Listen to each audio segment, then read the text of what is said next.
Topping Talks.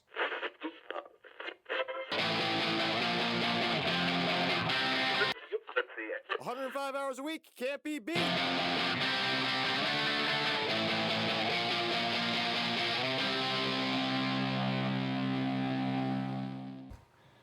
Welcome to Topping Talks. Topping Talks is a Topping Tribune production, and today's episode is proudly sponsored by Topping Technologies and ExpressVPN. Topping Technologies is an IT value-added reseller and services company with a special proficiency in IT security. Heck, I see their founder at least twice a day. Gotta say he's quite handsome and brilliant. He's me, you see, that's the joke. If you're an IT leader or a business owner, you can reach out to the team at sales@toppingtechnologies.com. Also, are you part of the 3.6% of Americans who still care about their privacy? If you are, then perfect. ExpressVPN can assist. Even though 96% of stats are made up of a spot, ExpressVPN does give a 100% guarantee via the 30-day back money guarantee. Now, without further ado, today I'm proud to say I'm interviewing Mike Minihan, who is currently the Corporate IT Director for Vallee Oil and Gas, as well as a professor in mathematics and adult education at Paris Junior College.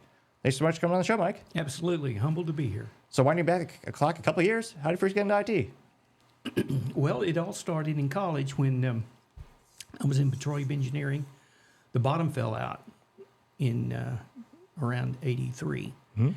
And I was kind of stressed on where to turn and had a long talk with my father. And he had the idea, well, just go ahead and stay with the math degree. And then when you decide on the engineering field you have a passion for, you can zoom in and you haven't lost anything. Well, I never picked one, and the department notified me that I was one semester from a degree in mathematics. So I said, I'll just take it and run. And he happened to be sitting next to his friend, my father, and who was a director at AT&T down here in the Dallas-Fort Worth area, and said, if you get your degree in mathematics, give me a call. And I said, well, it's going to be Christmas. There you go. And he said, okay, we'll come down Thanksgiving week and let's do an interview. And I did. And they made me the offer on the spot. Really? So, yeah. Nice. So the first week in January, I'm driving a U-Haul down here, a little tiny one, because that's all I had. Mm-hmm. And ironically, the story goes, when I walked in my first day on the job, mm-hmm. He said, I'm going to put you under a senior director, a senior engineer by the name of Don Mathis. Mm-hmm. And he kind of leaned across the desk and he said, stay close to this guy.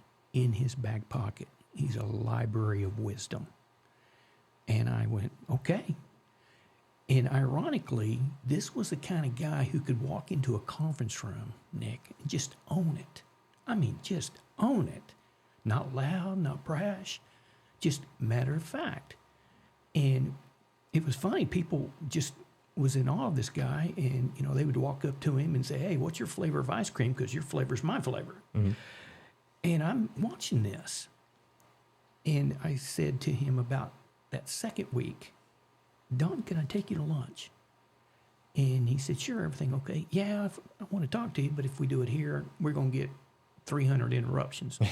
True. So I can still walk to that Chili's where we had lunch 30 years ago and go right to the booth. So I'm sitting there, and I said, "Look, Don, I want to sit in a chair like yours in 10 to 12 years. Mm-hmm.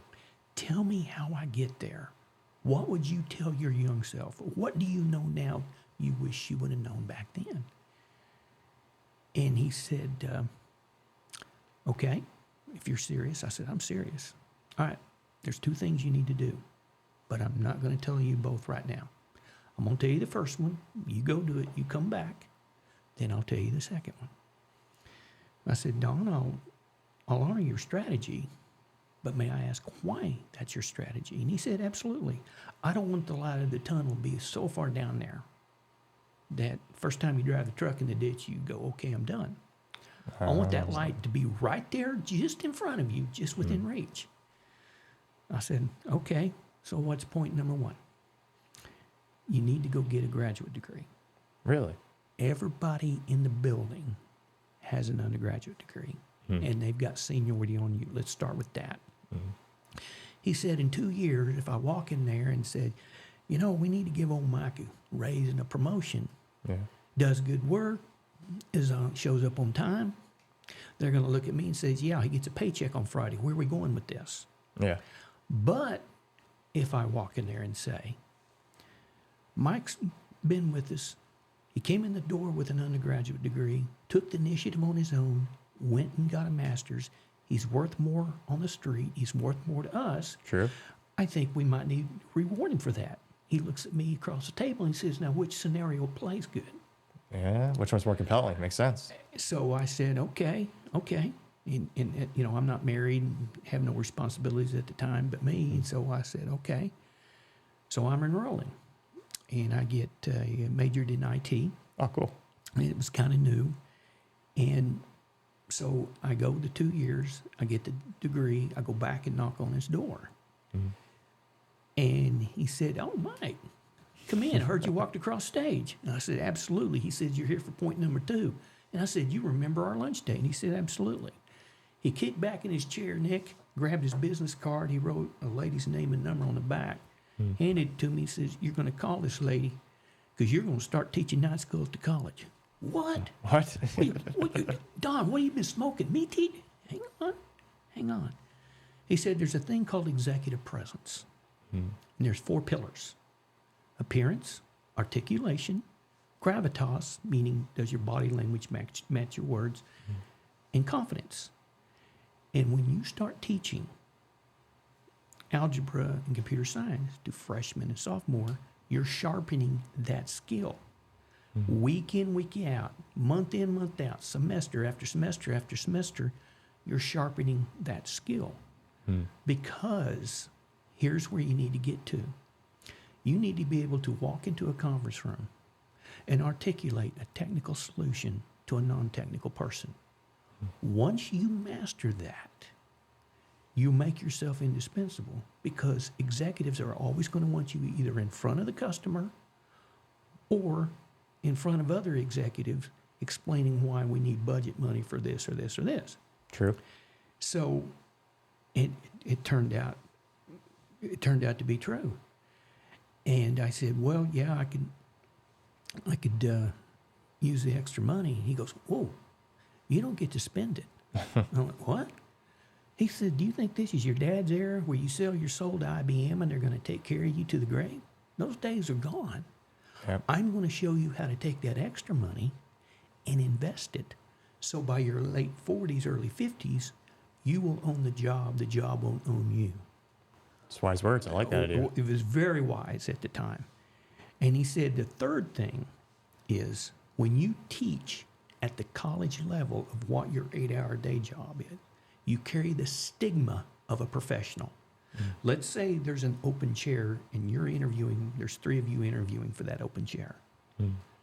But you're the one that teaches the college level of what that job is. You don't think you might get that nod? Because they're going to know you've already been vetted. Because the school isn't going to keep you around if you... True. So that's... And to this day, I still do it because I enjoy it. No, I'm not going to send my kids to Harvard doing it. But it's a joy I get in that communication and relationship. It has allowed me to get up in front of crowds and speak. It has allowed me to be able to just walk into a conference room, not know anybody in there, don't care if they're executives or don't care if they're the customer. I can articulate the whiteboard, the solution, and articulate it almost flawlessly. Not perfect every time, but almost flawlessly. And that's what allowed me to get other positions anywhere else, to walk into a conference room in an interview and try to own it. Now, I'll never be as good as Don Mathis, but I learned the wisdom of the importance of communication. And I tell students even today that to learn that craft, whether it's a business solution to a non-business person, a medical solution to a non-medical person, whatever your craft is, when you learn to articulate it, there's nothing better. And there's a quote by Albert Einstein: if you cannot explain your profession to a 10-year-old, then you're not an expert in it.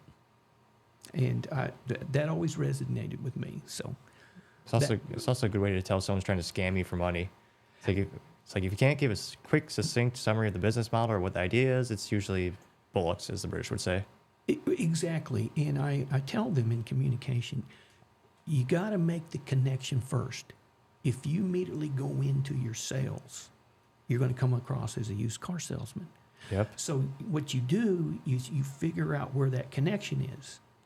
Make that connection. Then you kind of have the green light to now move into your sales pitch of whatever that is. And that is something also it taught me. And that learning that has carried me throughout my career. And even though I'm not a professional speaker when I try to be, I have before. I've had friends who have had businesses around town, and they would come to me and say, "Hey, look, the city council voting on this or that, and it's going to be detrimental to my business if it passes, or detrimental if it doesn't pass, whatever the case may be. I can't get up in front of a crowd like you can, Mike. So can you go and speak for me?" "Oh, yeah. Let's go through your talking points. Let's see if I got it." "Sure, I will go and I will relate." That's awesome. It has been to the point to where I think somebody told the Bishop of Dallas, because their assistant, his assistant contacted me and said, "Hey, we understand that you speak, and we would like for you to go down and lobby for the bishop in Austin on the House and to the House and Senate." Oh, really? Before they vote on some bills. That and I said, "Oh, absolutely. When can I meet to get the talking points to make sure, I want to deliver them like he wants." Now, little did I know when I got there, they had others speaking too. I was lucky to go first because there was a couple of people that I'm like, I'm glad I didn't follow them. Oh my Right. gosh! Well, that's their full-time job. Yeah. But it was an honor to go and see how they work. And I did have one chief of staff come up to me afterwards and say, "Have you done this before?" And I said, "Well, ma'am, yes, but never on a stage this big. This is my first time at something this big. It's city council or something." And she says, "You do know you had a meeting out of your hands." And so I kind of winked at her and I said, "You sell it with your eyes." Really? And so, What was it like giving those types of speeches over in Austin? Because speaking to someone in the eyes, because again, you're speaking to the whole room, right? Like, how did you handle the situation, or what was it like in real time? in real time, a lot of them already know where you're coming from. They already know what side of the aisle you're coming from, and a lot of them, have their laptops and they're going and they're not paying attention. Oh, really? Yeah. Some of them, but I do know in the bills I was referring to, I looked at every one of them, and if I made eye contact, I'm looking at them and go, "Really? Really? Really?" And it was, it was a great experience. It was an honor. And I'm lucky the bill passed. Excellent. The way. But I can't, Nick, some of those speakers put me to shame. I mean, they were big leagues. I was out of my league, but it was the experience that I truly appreciated to be a part of. So that was cool. Absolutely. Only a handful of folks can say that they've done that in their lives. Yes, and but again, I'm going to go back. Learning to communicate will open doors. If there's one thing I want your listeners to walk away with, is with that point, learn the art of communication. Absolutely. So that's been the majority of, I would say, my success is just being able to articulate and being able to communicate. And then how long did you continue to work at AT&T, and what was it like? It was great being a C programmer. Really? It was a good experience. And of course, AT&T, they were big leagues, specifically at that time. And I learned a lot of programming, learned how it works. And again, I go back and talk to the guy that didn't want me to form any bad habits. So that was something I really enjoyed, and it shot my career in IT. And then going off of that, what kind of advice do you have for folks who are trying to get into IT, and what's the most effective methodologies and tips for them to move up that corporate ladder as they're trying to grow and enrich their careers? Well, okay. First off, learn the value of hard work. All the great ones are hard workers. Number two, understand what the art of communication, as I've said before, and you need to. I put it this way: success is a collection of habits. You need to find out what are the best habits in order for you to escalate, because a goal without habits, a lot of times, is false. So you need to understand and having a collection of habits. And I tell the youngs when starting out that may ask themselves a question in the mirror, can I do this? I say that's the wrong question. What I say is you look in the mirror and you ask, what habits do I need to create in order for me to be successful? And I truly believe in my heart of hearts that you stay focused, you eliminate distractions, under the right mentorship, invoke the right habits, and understand a good vision of depth perception, you could be in the top of your craft, whatever that is, top percentile. So I always say to them, you got to have a passion for it. You've got to have a passion, and there's a price to pay of time and effort. But understand your craft and be able to do 3 or 4 things. So when you're interviewing for that position, you want the guy on the other end, or the lady on the other end, or the room that you're interviewing in. Hey, you're getting a 3 for 1 here. You're getting a 4 for 1. I can wear more than one hat. So the advice is just stay hard, stay after it, get the habits. Because the great ones always say, the habits I got me here. Yep. Now I need to create new and better habits to get me to the next level. And that never stops, even at my age. It never stops. So I always try to have the best habits and being able to exercise my knowledge. And I'm always a student of the game. It's kind of like parenting. There's no such thing as the best parent. You're always learning. True. It's the same way here. And I'm always learning. I'm a student of the game, will always be a student of the game. So I've always also tried to be the leader that I want to be and wish I have. So. And out of curiosity, what do you think are some of the top habits for everyone? I know, like back in the day when everyone was in the office, I remember one of the very common pieces of advice I used to get was you always want to get to work, an hour early and stay there an hour late, just to also show, not just statistically in terms of like, here's a spreadsheet of all of the things I've done, but also you see that I'm here, putting in the work.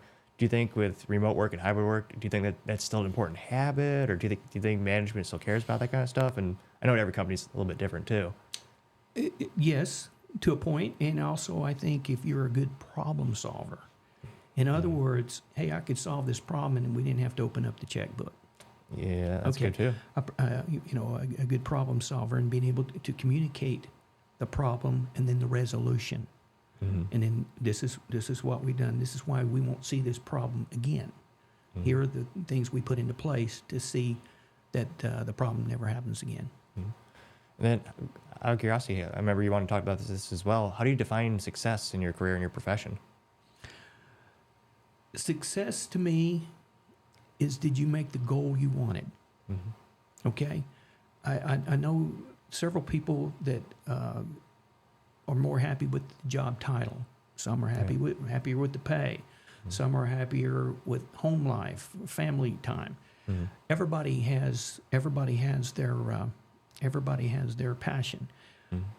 As a manager / leader, I've always felt it was my job to understand the people under me, what their passion was, and then how do I cater to that to make them a happy employee. And I've always done the best I can to reward a good work and make it knowledgeable, that the appreciation I have for them in whatever they've done great is pointing that out. Sometimes, you have to have the one-on-ones. Oh, yeah. If they need to get their game up a level, okay, fine. But I never embarrass them, nor do I ever shame them in that. Then what do you think is the most important thing to go through? Excuse me, in those one-on-one. Because some companies, excuse me, I'm sorry. So some companies, when you have that one-on-one, there's kind of like a spreadsheet of what you're supposed to go over. What do you think are some of the most important things to go over when you have those opportunities to mentor them and kind of coach them? It's different with every one of them. Okay, you motivate them differently. You reward them differently, and you sometimes I don't want to use the word criticize, but you may have to counsel them differently, and you try to find out. And by the end, I always kind of know what works best for them. And in me, leadership is when you make the people under you successful. And that's always been, I've always gone with the inverted pyramid in my leadership because I care. And I got that actually from teaching. Really? That's what, yes. And Nick, it's an interesting story where when I drive home from teaching, you get those kids that have that aha moment. So you're up there teaching them an algebra problem, and they, okay, yeah, I get it. Okay. That's what I call the aha moment. It's a good feeling as a teacher. You get that. And driving home, you made a difference in that kid's life now. And that aha moment, I can teach them thermodynamics because at that moment, the phobia is out the door. Yeah. Because the light bulb came on. That's what allowed me, or I should say motivated me, to get into management, because that's what I wanted to do, was take a staff and build on it and solve the problems and watch them as they grow and mentor them. So being a leader has always been something, I had a passion for. Now, again, as a leader, if things go wrong, you have to eat it, 100% of it. Things go right, you've got to give out the credit to the team. And which is, sometimes when you have to eat it, it goes down tough. Yeah. But again, that's all a part of being a leader. And that's something that I don't have a problem doing. But boy, I tell you, when you get students coming back 7 years later saying to you or sending you an email, man, you were spot on. It was exactly just like you said, and I took this and took that advice. And because back in my day, you didn't have Toastmasters or Dale Carnegie or any of that. So that's what Don Mathis used for me. That's what he knew. If I get him in the classroom and he works on that, it's going to just flow. Yeah. And pretty much it has. I've been lucky to have great teams under me, and I did the best I could to see that each of them, because that's how I define my success, is when those around me are successful. It's kind of taken from the Navy SEALs. Yeah. But that's always been my yardstick. And if I drive home and I made a difference in a student's life or one of my employees' life, or in career that to me is sometimes even better than the paycheck. Yeah. But so And I know one of the biggest things people struggle with in their career in IT is, just getting that first management role. It seems like everything from sales to IT. I mean, you're on the front line and you got to work, tooth and nail to get there. What was that pivotal moment for you? And what are some tips on getting to that next level? this is the way I tell not only the employees but the students as well. I say once you land a position, find somebody in HR.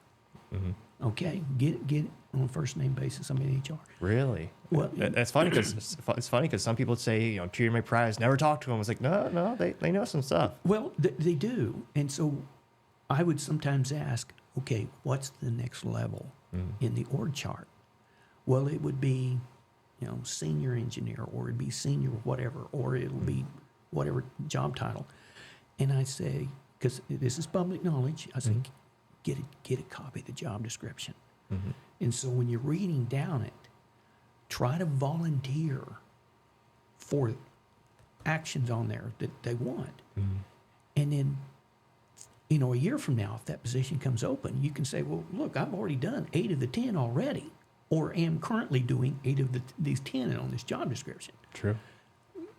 That's perfect. It's the perfect formula. So I always say, get a copy of the job description of the next level you want, and then work on that. If there's some training you need to go to, go do it. Now you don't have to verbalize it, but you go obtain the training, get your certificate that you attended, and then when the position comes open, you can say, well, you don't have to pay for my training. I took this. So there may be a little investment, but that's something I've always told. And you believe me, you get somebody in HR, because they don't. I'll be honest. I had one of them tell me once, I hate filling positions because that means the workload on my desk piles up because I'm too busy making phone calls. So a lot of them prefer to hire in or promote within, and then they'll just go hire an entry level because there's not much. A little bit easier. It's easier on them. Yeah. Which I did not know until so I always took that philosophy is know somebody in HR and talk to them about it. Get a copy of the job description, because a lot of times it's on their company webpage or it's public knowledge. It's not insider trading here. Yeah. but again, and it kind of gives you an idea. Oh, gee, I don't have these.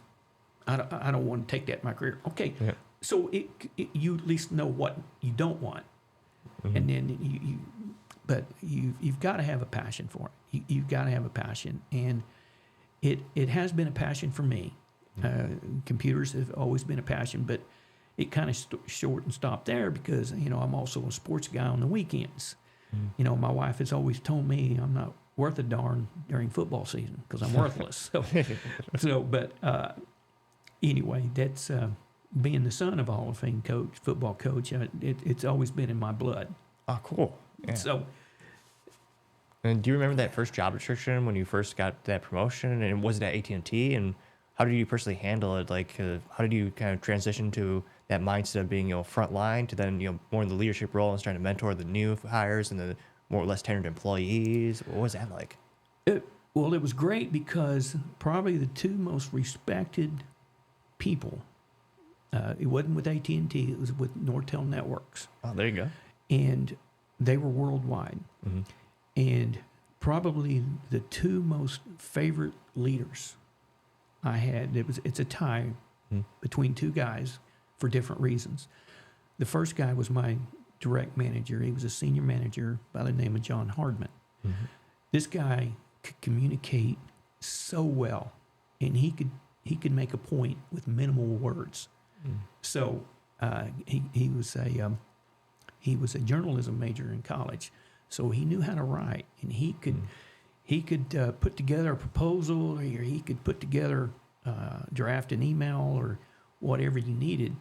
It was a great communicator, and a guy too I keep in touch with and highly respect to this day. The other guy was a guy by the name of Mike Barnes. He's an old Iowa guy. There There you go. I like it. he was started out as a college football coach. He coached under the legendary Lavelle Edwards at BYU for several years. Neat. And he decided to get into the corporate America. Mm-hmm. But this guy's a great motivator.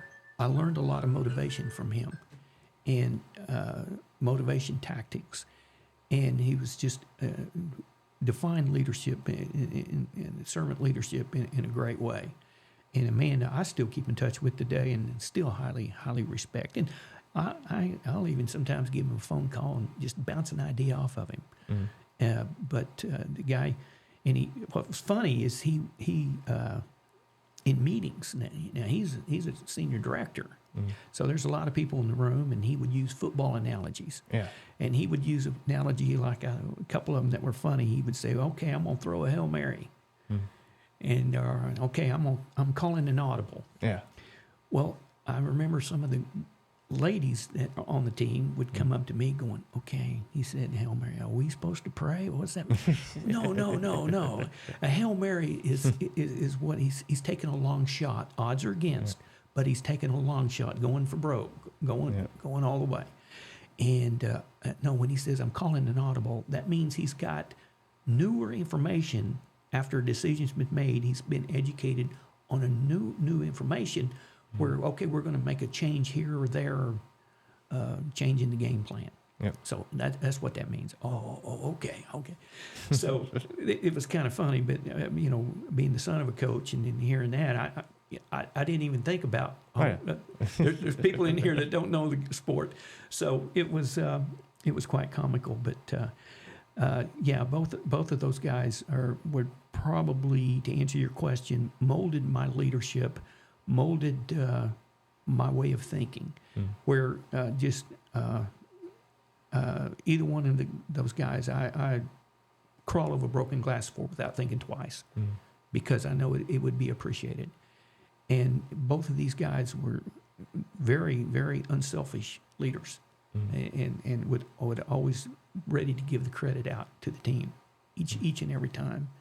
And that's where I learned that, and it was something I even tell students today that's part of leadership. Okay, and again, and not everybody is cut out to be management. Not everybody wants it. I've pulled a couple of guys into my office and say, there's a management position next department over. You would do well. No, I'm not into babysitting. No, I just. And some guys want to stay technical. They don't want it, and that's okay. But I just said, well, okay, you've led a couple of teams through some projects, and but if that's the amount of it, then that's cool too. So anyway, it was a little bit of encouragement, but if it's not what they want, then I shut it down right there. Then what do you think, again, another interesting question maybe, what's their favorite way to handle employees in terms of giving them positive reinforcement and helping them get to that level and making sure they're on the right career path and enabling them to grow and develop? Well, I know one of the things that, because of budgets, we're all the time trying to answer your question a long way, but we're all the time trying to send them to training to understand software and the position of the chair and what it entails. But all of a sudden you promote somebody to management that's never been, they a lot of times don't understand that now you're even though, because you probably did use the software, you know it the best, but you're going to have to be patient with those people. I'll go back to Don Mathis. I remember my first thing he gave me. I mean, Nick, it was ugly. Really? It was bad. It was bad. And I wasn't working right. The program was bombing, cord faulting. And he just looked at me and he says, I tell you what, I don't have anything going on tonight. I'll stay late if you'll stay late, and I'll backseat drive you through it. Now, he didn't have to do that. Really? He didn't have to do that. But that's, to me, an example of leadership, of service leadership. And he said, and then by the morning, you'll have this down. And then you're going to present it. All right. And he did. I mean, in other words, he didn't do it for me, Yeah. but he coached me from the back seat where, oh, okay. He said, okay, stop, take your note, write it down. We're good. He didn't try to hurry it and just to get it done. Yeah. He knew if I invest this evening with him, next week I don't need to. True. Because he knows it. So It also shows how much they care, because it's something more disappointing than frustrating when because in corporate America, you'll see sometimes a manager, they'll look at their watch like, oh, it's 2 minutes before, it's 4:58, I gotta get going, or it's 4:30, I gotta be traffic. It's like for them to actually stay late and invest in their employees. I mean, yes, that's going above and beyond, and that's something they'll never forget. I have it. Yeah. And here it is, like 40 years later, and Exactly. and when I landed the position of going to Department of Defense, being in intelligence for 6 years. Oh wow. It was great. And what got me that position was being able to articulate, again, communication. And because some of these engineers, I was in satellites, I can say that. Yeah. And in satellites, and we had engineers there with 158 IQ, and their socks wouldn't match. Yeah. Not the kind of guys you walk in on a Monday morning and go, hey, how about those Cowboys, huh? Yeah. Huh? Never mind. I always make the comment, yeah, we keep them in a locked room and slide food under the door. Exactly. But they could make those satellites sing and dance. Yeah, what was it like going to the DoD or defense industry? I'm guessing it's a long, rigorous interview process, and what can you share about that? Well, yeah, you have to go through clearance. Oh yeah. And one of his go-to lines I always thought was funny is, okay, before you go in there, do you have any dead wives buried in the backyard? Because they're going to find them. Okay, they're going to find the bodies.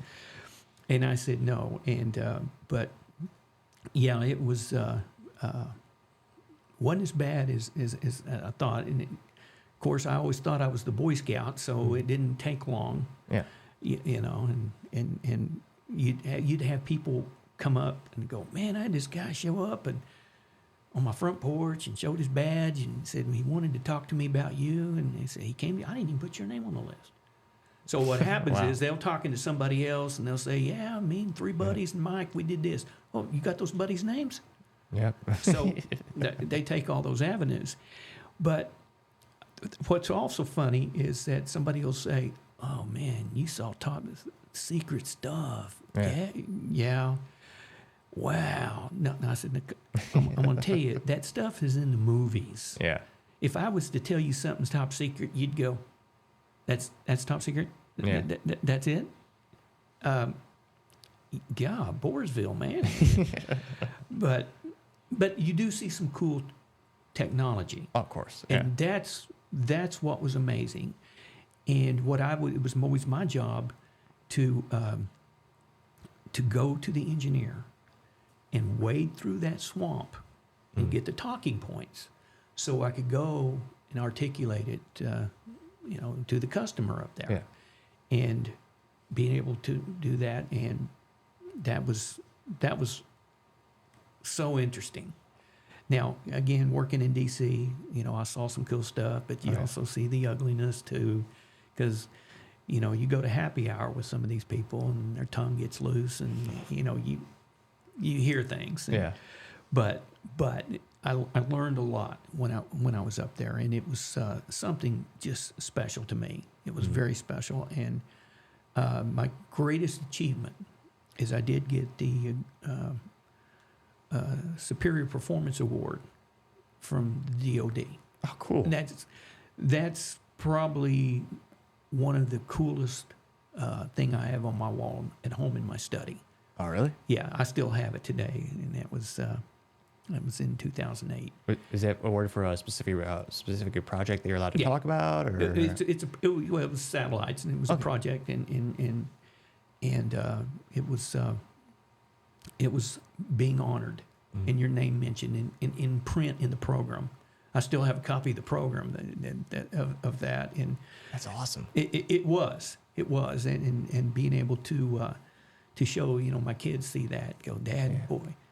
Number one question I always get when they found out I have a top secret clearance. Yeah. You want to guess what that is? Any idea? That your kids ask you? My kids have asked me, and I've had friends ask me the same question. Always the first question. Probably something. Have you seen Area 51? That's it. Yeah. You got it. That's it. Always get that question. Oh gosh. It's like anyone could see it. You just go on Google Maps. Yeah. You can see this. You can see some of it. You can. And one of the things that was interesting, speaking of technology, that I haven't been in the Pentagon recently, but they used to have rotary phones. Really? Yeah. There you Because go. they're analog, you can't hack them. True. So therefore, you were always safe. Yeah. So I always thought that was odd. I was like, wow, boy, that's dated. Right? But yeah, Dated but secure. yes. There's 'cause the reason the nukes have the floppy disk. yeah, It's like, well, exactly. durable. Exactly. And but being a part of that, it was so interesting. And I remember first night, or my clearance got approved on a Thursday. And I remember my director coming in my office after our clearance, and he said, okay, I'm taking you Monday. We're going to D.C. You're going to meet the customer. So we get up there. It's a true story. We get up there, get checked in. It's about 4 o'clock in the afternoon, Monday. And so we go get into our room, then we all meet and we go to dinner. And he's sitting across the table and he said, now when we get in there tomorrow, Mike, I need you to do what you do. Do what I do. What does that mean, if you don't mind me asking? Go in there, backslap, handshake, kiss babies, run for office. I want you to own that room, Yeah. So, okay. Yeah, I can do it. And luckily, the guy I dealt with was a sports guy. And Perfect. Oh gosh, and I knew that he had a son that was trying to get discovered in football. So I told him, okay, now you want to get him discovered. This is what you do. Oh wow, man, appreciate. So again, making the connection before you get to the sale. Yeah. Right. So that was my strategy, to make the connection, and then give him the sale. So out of curiosity, just a little tangent. So what were the tips to get noticed back in the day for the sports balls? I told them to make sure you get a profile on rivals. Oh, really? Yes. At that time, they were new, because there wasn't much out there at that time. Now they, got several of those websites. But I said, it's a new thing in rivals. Now, you're not going to be able to enter the data, because they know fathers go in there and fudge the 40 time and the weight and the height. And so your coach can, but you will not be able to. But get in there, and then all of a sudden, when you've got recruiters out there, going through there looking, his name is going to pop up. And if his names pop up, they might make a file. And so, I remember his, because his son was a linebacker, which is what I played. Oh, cool. And my hero was Dick Butkus. Oh, yeah? And because I went up for Troy Aikman's induction into the Pro Football Hall of Fame, and I got to meet my idol, Dick Butkus. Oh, really? While I was there, I said, "No offense, Troy. I mean, you're my buddy, but this guy." And I looked at him and I said, "Mr. Butkus, you defined that position. Yeah. To this day, you were the pioneer of that." And I said, "May I have this picture that you've given out?" And he goes, "Yeah, here, let me sign it." No, I said, I can't let you sign it, because now it's valued. Just a picture of you. But the minute you put that marker on there, see, I'm in the government. Yeah. And we have limits of what gifts. This was a gift for his son. Oh. And if somebody went and Googled, oh yeah, Dick Butkus' autograph's worth $500, Yeah. I can get in trouble. Really? So I had to be cognizant. Yeah, I had to be cognizant of value. You know, picture, Yeah. $12. Yeah. Okay, you know, that's under the limit. So, but I said, I will tell you this. What I want you to do, though, is I'm going to be back tomorrow, and I'm going to go back and write a letter. And if you'll sign that letter. So he got the picture, but he also got a letter from him. Oh, cool. And the letter was saying, you know, play hard, don't take your time off. Remember, because when it's over, it's over. And I'll attest to this because, you know, I'll be 65 this year. And I would love to put on the pads and slobber knock somebody legally. And I have that itch. I'll never be able to scratch it again. Yeah. So that was his point, is to play hard, do your best, and you know, have fun. And I can't remember everything the letter said, but that was something, that was my connection, Nick, in order to keep in good with that director. That's awesome. It was, and I remember I was on the golf course up there playing with some of the guys, and they stopped the golf course. Secret Service came by, and they stopped us and said, hey, "Gentlemen, you just kind of need to remain in your carts for a moment." And come to find out, and then I saw Obama come by in a golf cart. Oh, wow. Where? And he was on the golf cart. Well, they had gotten bin Laden. Oh, really? That was the day they got bin Laden. Yeah. And if you go look at the photo of them in the room, you'll see Obama's in a golf shirt under the jacket. Really? Yeah. So he was on the golf course, but they called him in and said, "Hey, we're about to get him." Yeah. So, you know, and so they called him in. So that was the day. Cool. I saw him go by in a golf cart. That was it. So, but it was another value of being able. And I go back, and I remember flying back to my second trip home from D.C. I said, I'm going to go by Don Mathis. I'm going to say, look what you did. Yeah. Look where I'm standing. Yeah. Because of the value wisdom you gave me back then. And I found out he was deceased. I never got to tell him what he did, but I told his widow that I always mention your husband by name. And the wisdom I still share today with students or listeners of the value of communication. And when him telling me to go start teaching night school, because that's going to be the trick of you are being able to articulate. And Nick, I got one other benefit from teaching night school that I didn't count on. My fourth semester in, I married the girl in the back row. No way. So here we are, 32 years later, and 5 kids. Oh, congrats. So yeah, that now see back then, I remember giving the final on a Monday. And I shook her hand like everybody else. Hey, good luck in your career. Have a nice life. Yeah. And it was kind of, I was young and single and kind of wild. And so, I just procrastinated through the tests in the inbox. Yeah. Grades aren't due till Friday. So I got, I got an eternity here.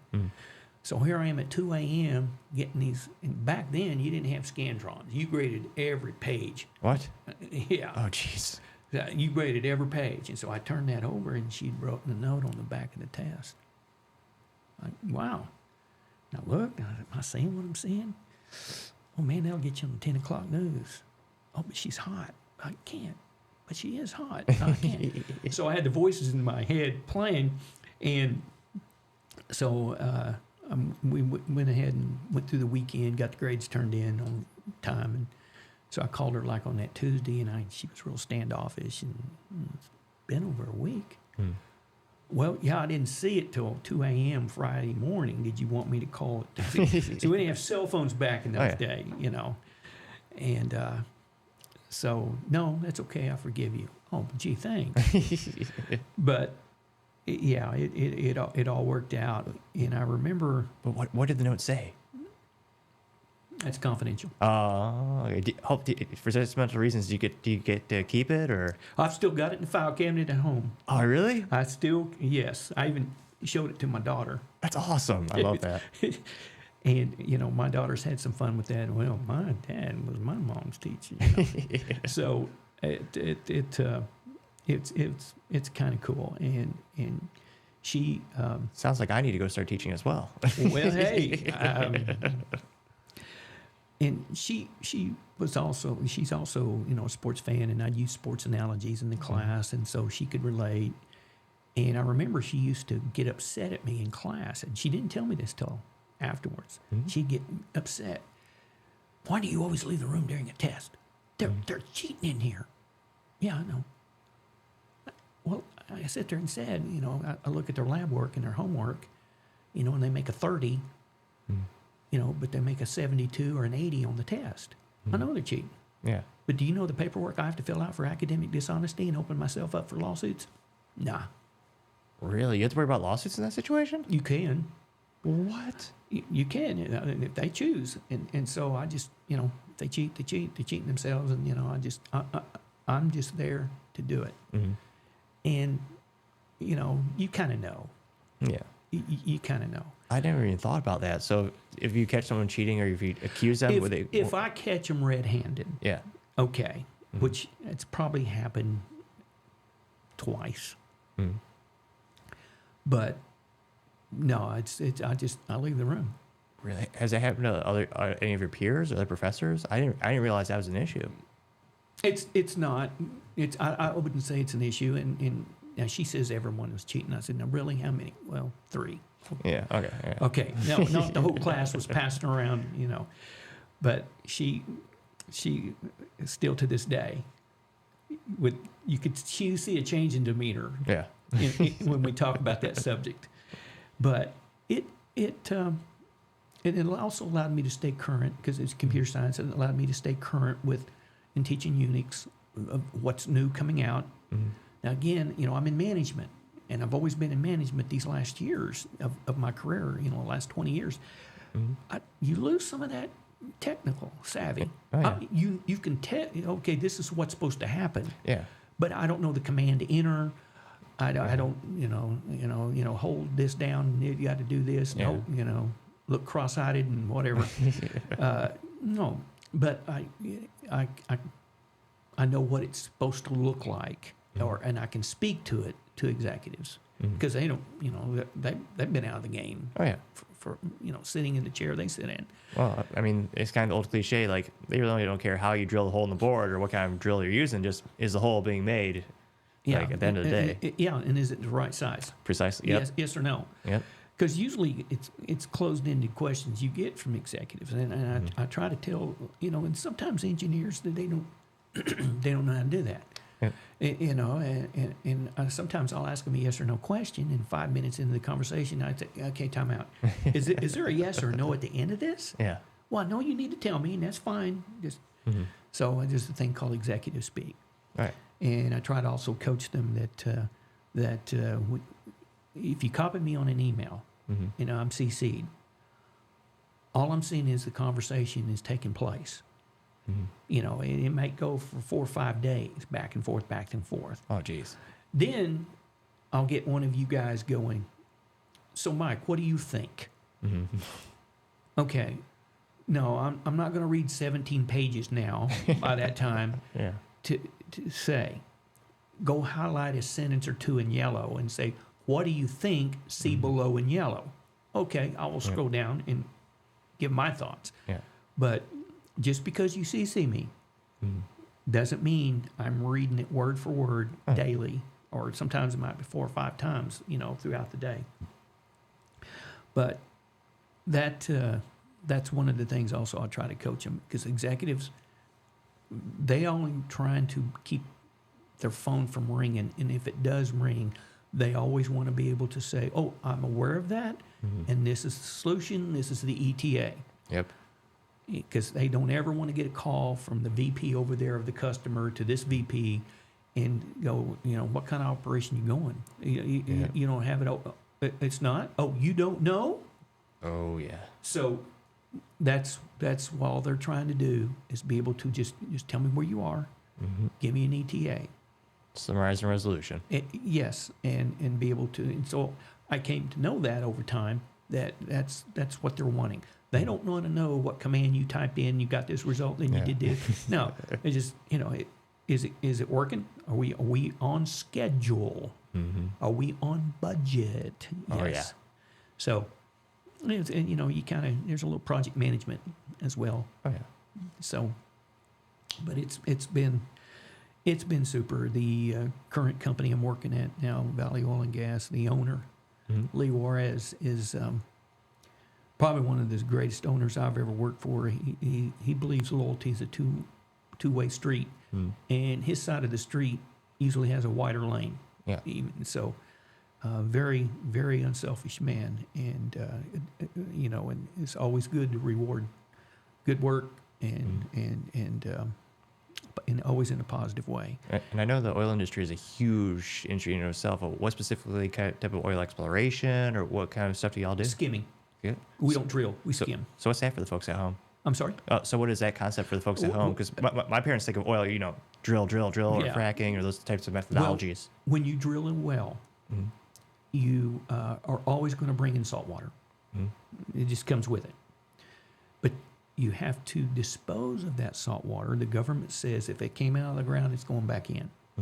All right? So what we'll do is we'll put it in a tank, let the sun bake it for 2-3 days, and then what oil is mixed in there will float to the top.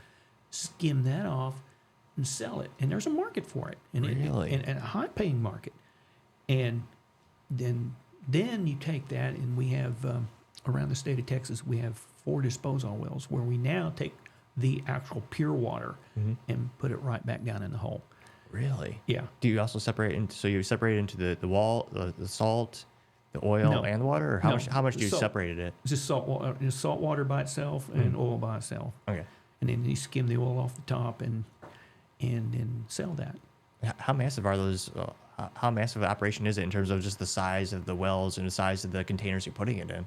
The containers are kind of about like a semi-truck trailer. That's about the size. I can't tell you how many barrels it holds off the top of my head, but That's still pretty big. And then is it one of those things where it's like a portable operation? So you take those, you move them all over? you can. Now, they're portable, but we don't move them. The truckers will bring it in because they're taking it from the well site where the pumping jack is already pumping it, and then they will drain it because if not, that pump will stop pumping. Yeah. And so if it stops pumping, That's not good. you've got a halt in your productivity. So we have tanks and we let them sit in there and sun bakes it, and it will floats to the top, and we bring in the truck. They have the tool to skim it, and then they haul it off, and then right to the refinery, and then we get paid. That's ingenious. Yeah. And how's IT support the business, or how's it work in that regard too? Well, because out there, we also have out there on our force site, we have the ability where there's iPads out there. Oh yeah. So the truckers come in and they punch in what they've got. Now, some of them may just say, "Hey, I got pure water," or some of them say, we can siphon it over to each tank before it goes down the hole. And so the IT part is out there, because you're out in the middle of nowhere, some of this place, right? And we have we put a Starlink out there. Oh really? Yeah, That's pretty cool. so it is. And so the iPad connects to the Starlink, and what they do is they punch in the drivers come in and punch in their name, where it came from, because we have to, at the end of each month, we have to report to the Texas Railroad Commission. Really? Yes. Even though you're driving it's semi trucks, right? No, we don't. Not the trucks. Yeah. We the drivers, the haulers work for the people who own the well. Okay. Okay, they have to dispose of that, and so what they're doing, they're tracking. Hey, okay, took a load, took it over there to their saltwater well, and he enters his name, and then we'll send him an invoice for how many barrels of water he gave us because we charge them for that. Oh, okay. Now, again, if they come with a lot of oil mixed in, might cut them a break. Oh, yeah. So, but why do you have to report to the Texas Railroad area? Ever since I think it was in Oklahoma. Ever since that they felt they were pushing the salt water down there too fast, and then there were mini earthquakes. Really? Yeah. Is that a theory, or is that an absolute fact in terms of that's a byproduct of pushing it too fast back into the ground, or what's that like? According to the studies, that's what they concluded. Is that Really? the salt water was going to be forced down there too quick. So I wouldn't have thought that. That's interesting. yeah, and so we have to report to the Railroad Commission how much water goes down each and every hole, and we do that because these drivers are entering All that data. Okay. all the data, and it's got to work because if it doesn't work or Starlink's down or whatever, they have to do it with a manual ticket. Oh, geez. And That's no fun. That's no fun for guys like me. Oh, yeah. Oh, yeah. So it's in my best interest to always make sure that the Starlink's working at each site. So you're an early adopter of Starlink. I know it's been a lot, or I guess, should we explain the concept for the folks at home who might not know what it is yet? It's remote Wi-Fi Yep. off a satellite. Yeah. So that's just kind of like your phone. I mean, the Starlink finds the satellite and it invokes the Wi-Fi. So, and they can log into it. And I know it's been around for a while. Were you an early adopter? Because a couple of my buddies that they remote work from home, or they take an RV and they'll work on the road. They got it for that specific use case really quick off the bat to test it out. But there are a lot of people kind of wondering, will this work in reality, or how will it work? Yes, and it does, but you have to be very careful because if the Starlink satellite there at the location is moved or kicked, or it has to reset, and it's a pain. So we have ours up on the roof. There you go. So it makes it easier, and sometimes the lower hand guys got to get up there with the Windex, and because the birds. Oh yeah, exactly. Like to fly on it. So, but it's real interesting, and because they're in such remote places, we've had a couple of guys. I mean, checks it on horseback. That's how remote. Oh yeah, you're telling me you guys have cowboys on the team. We and what's funny, if it looked like it out of a Western movie, but he's holding a cell phone. Yeah. So it looks kind of odd to see a guy on horseback with a sidearm. Yeah. Because you got varmints out there, and one of our guys came up on some guys stripping a car. And Really? He saw their faces, so he wasn't sure if he was going to have to shoot his way out. But he rode off, and there was nothing said.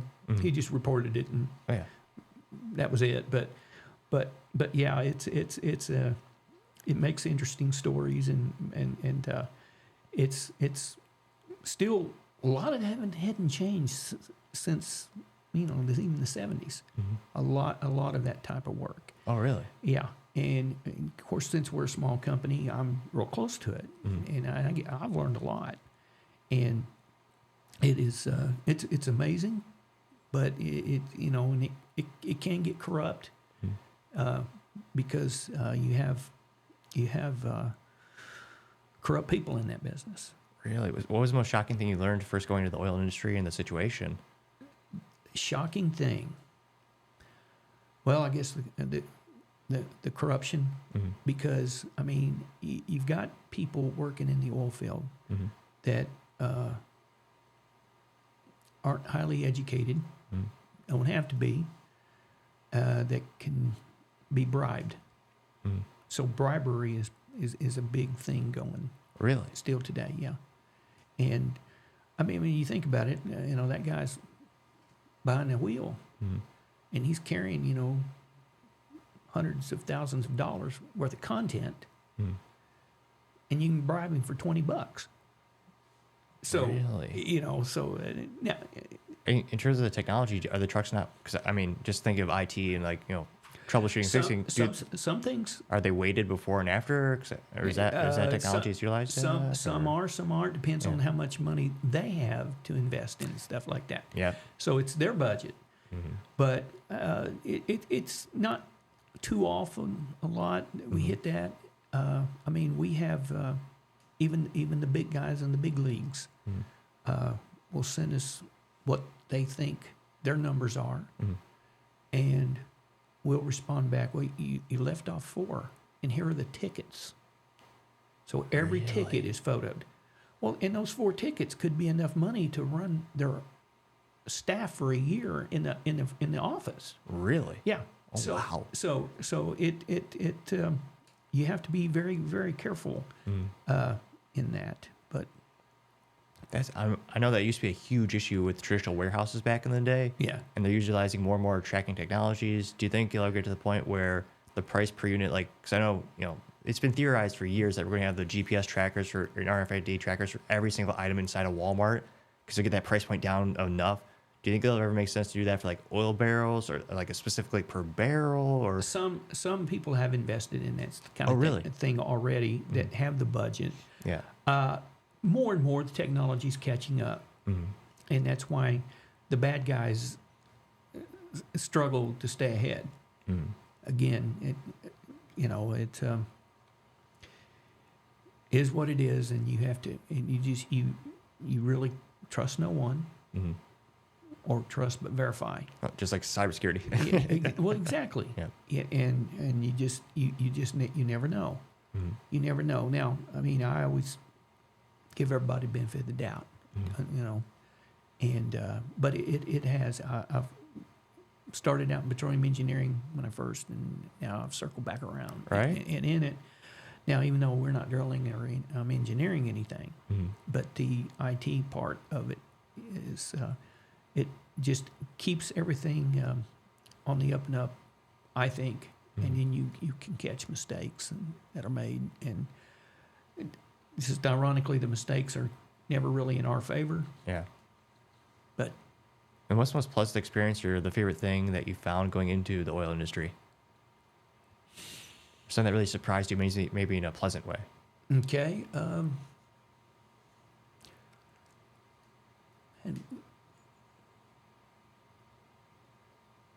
I guess working with humble people. That's the best way I notice that. Everybody that I work with, and again, I have a small window, Nick, and I'm new to this. I've only been there a year and a half. Yeah. Okay, but for the most part, it's the humbleness of a lot of the people. And a lot of them are down to earth. They're hard workers. I mean, they're just like the farmers were back in the day. I mean, it's sun up, sundown, and but that's been a pleasant. And those that you can help, oh, you mean my phone will do this?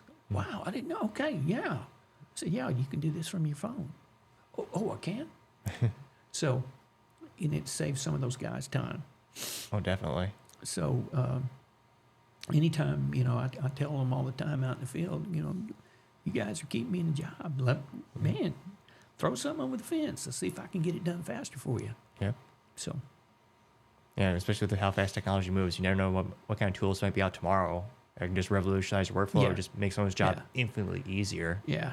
It's just, you always got to ask the question, do we have that in the budget? Now, again, oil companies are a different breed.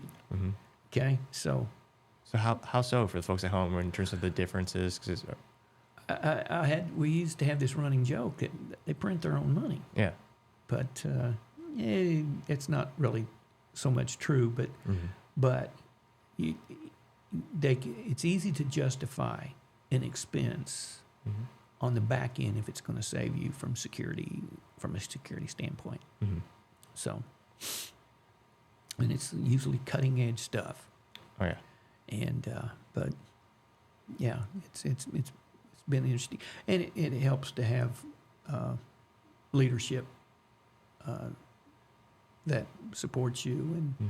And like I said, I work under a COO. I'm sorry.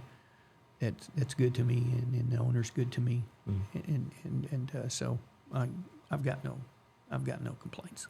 That's awesome. Oh yeah, no, I told him as long as I'm probably able to draw a breath. I don't know how I'm gonna handle retirement. Yeah. I just can't fathom that.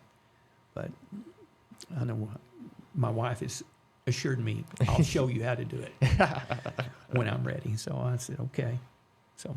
Then can I speak about retirement? What do you like to do outside the office, or what up your fun hobbies? Oh, something. I'm like I said, I'm follow sports. Yep. I'm a Oklahoma Sooner and East Central Nice. Tiger, and also I follow the Cowboys. There you go. You know, since Troy. And then how do you know him? Well, we're from the same town. Now he Yeah. was a few grades below me, but in that small town, you know everybody. Oh yeah. And I'm always joking with people because not so much now, but back when Troy was first with the Cowboys, I'd say, "So Mike, where'd you grow up?" Henryetta, Oklahoma. "Oh, you're from where Troy's from." I go, "No, I was here first. He's from where I'm from." Now, of course, that doesn't stick, but I still play the card. I like it. I've even teased Troy about that. Really? Yeah, oh yeah. And he's still to this day as humble as can be. Still knows his roots. Good guy. He's given a lot back to our school, high school, and our town, and done some good things for the town. And I've always honored him for that. Yeah. I always have. He's never once forgotten his roots. And he's old fashioned in a lot of ways. And I've shared that with him a time or two. So, but that's when I was telling you, that's the reason I went up to go see his induction. I'm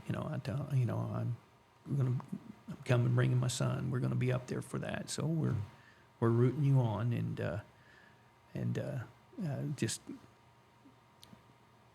that's how I knew him. That's awesome. It is, and so I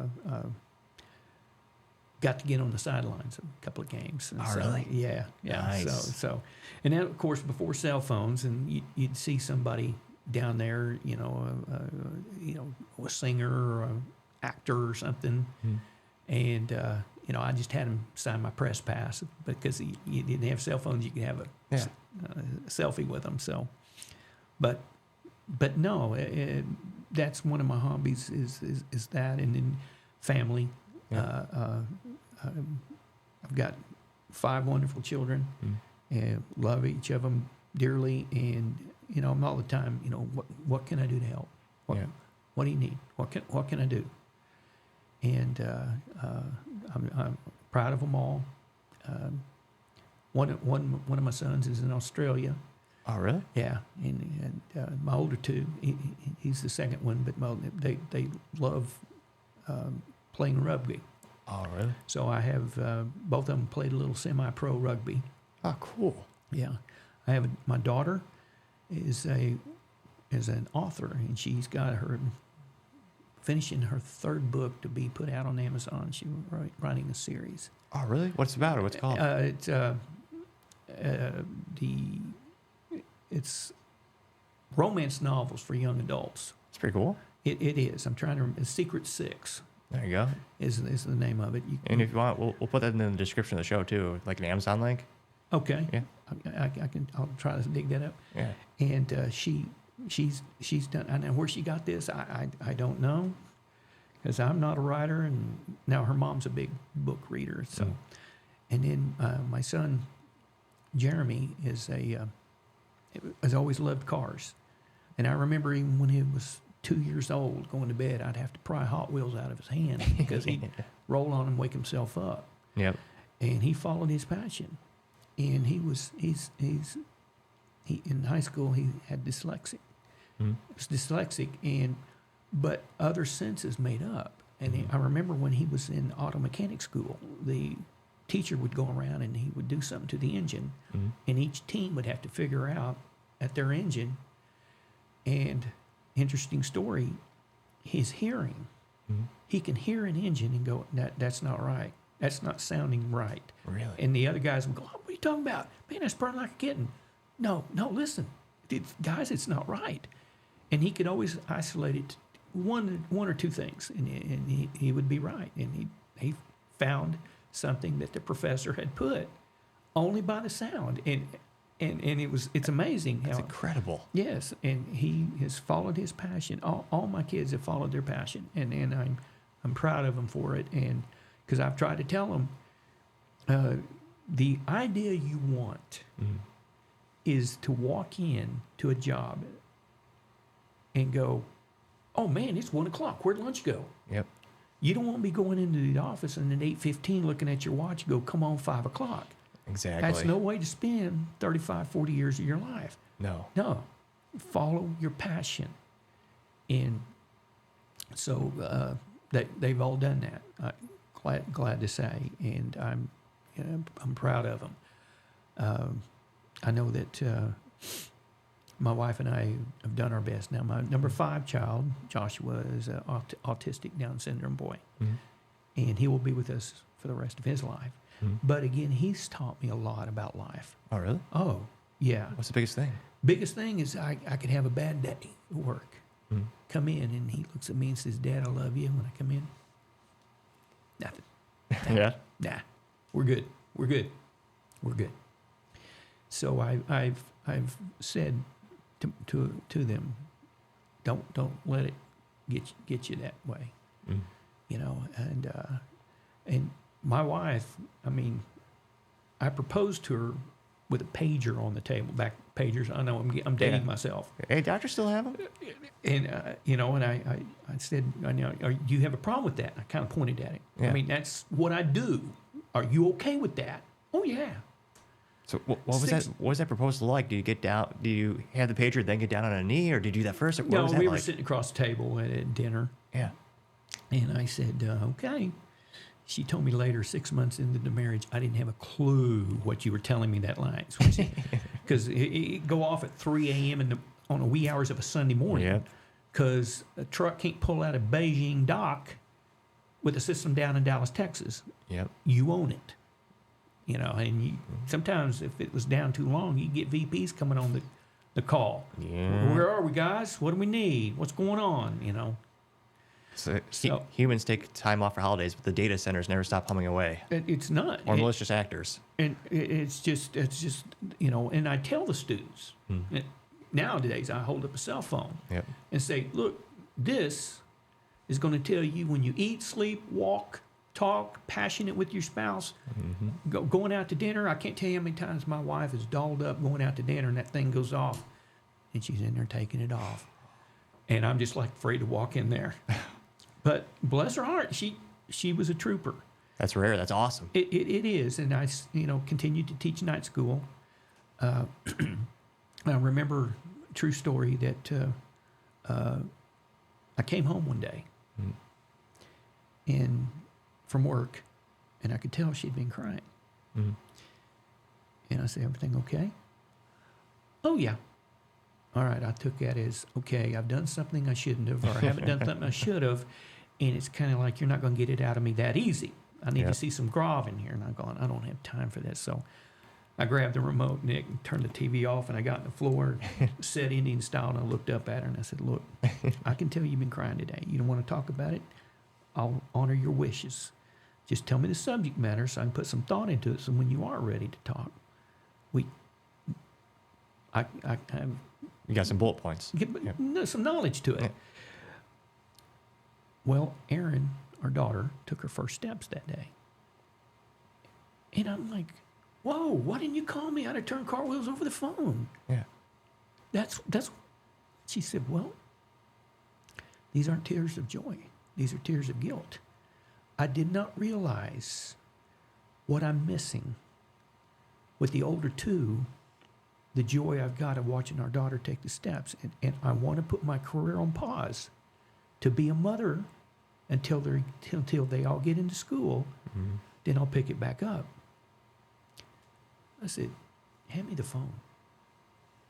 Dr. Pearl, is that teaching job still open at the college? put me down. I'll see you in August. All right, we can meet our commitments. Now, it's going to be tough, Yeah. but we can do it. So I had taken a break from teaching a little bit there, and so went back into it. And I said, okay, ball's in your court. Whenever you feel you're ready. So, again, very unselfish. Yeah.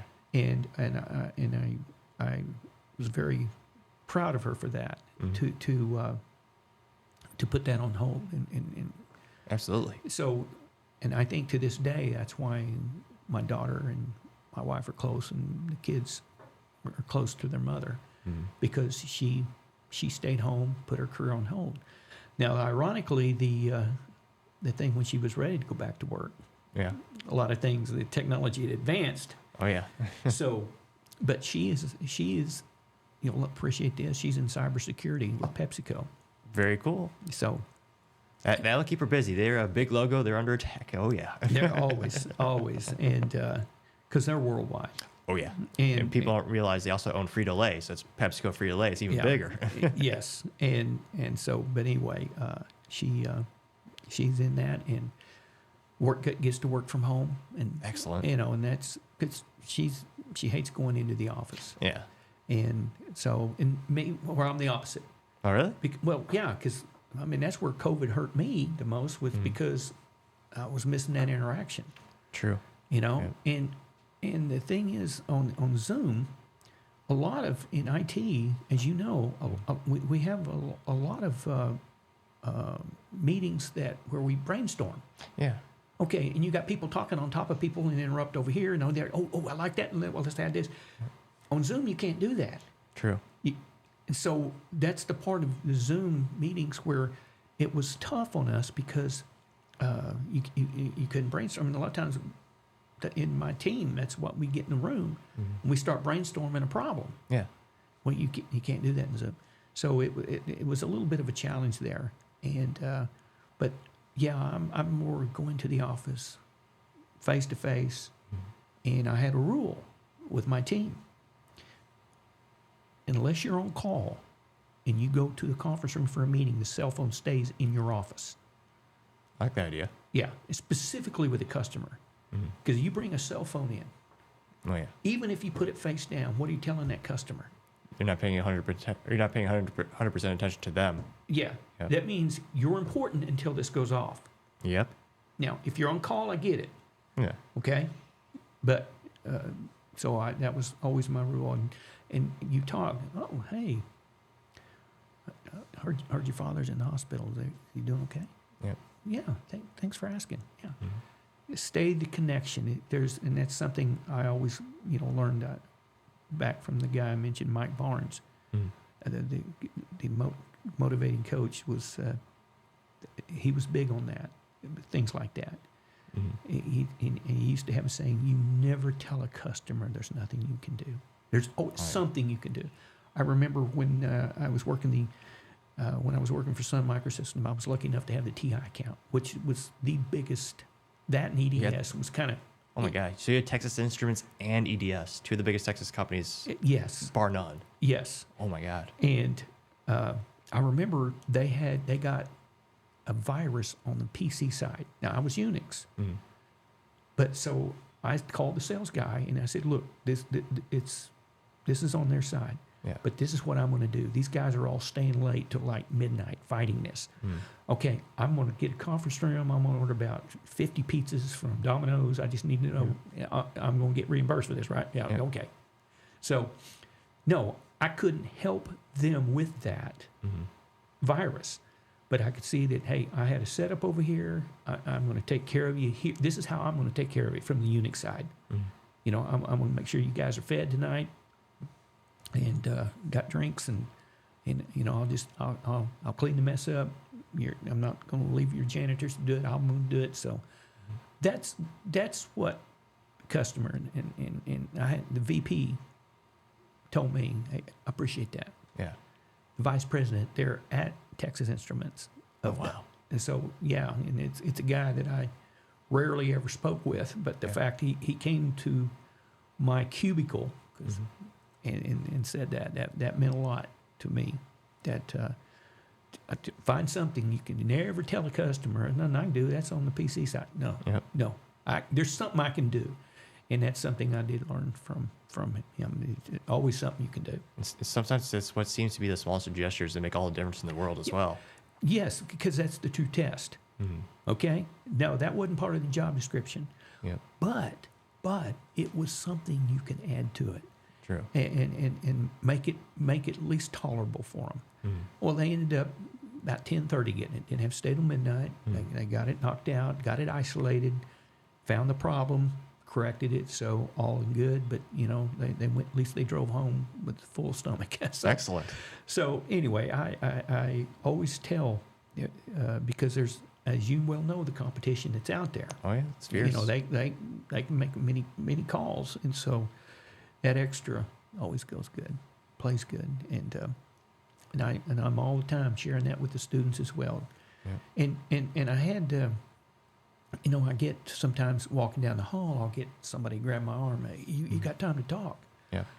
And I'd tell this, you don't look familiar. Are you in my class? And he'd say, no, my girlfriend is, and you helped her, and she thinks you will help me, so can we talk? Oh, yeah. So what do you want to be when you grow up? Yeah. And then we start from there. And again, Nick, I've learned from a psychological standpoint, you never tell a student what to do. You give them guidelines. Yep. But you always say, at the end of the day, it's your decision. At the end of the day, it's your call. But I mean, here's some things to go Google. Because if you tell them what to do and they drive the truck in the ditch, sometimes it's okay. I'm done. Yeah. This is not what I wanted anyway. But if they make that decision, they kind of know, and their pride might not let them say this is a mistake, and they'll get the truck out of the ditch, hose it off, and then get on down the road. So that's always been something that I've learned in mentoring. So, I like it. Well, okay, thank you. Well, thanks so much for coming on the show, Mike. Appreciate it, man. Oh, absolutely. Thank you, everyone, for taking the time to tune in. Again, don't forget to take the time to like, subscribe, and comment. Also, don't forget to take the time to tell your family, tell your friends, tell your coworkers, heck, tell your enemies, tell anyone and everyone. Just stay safe. You have a great day.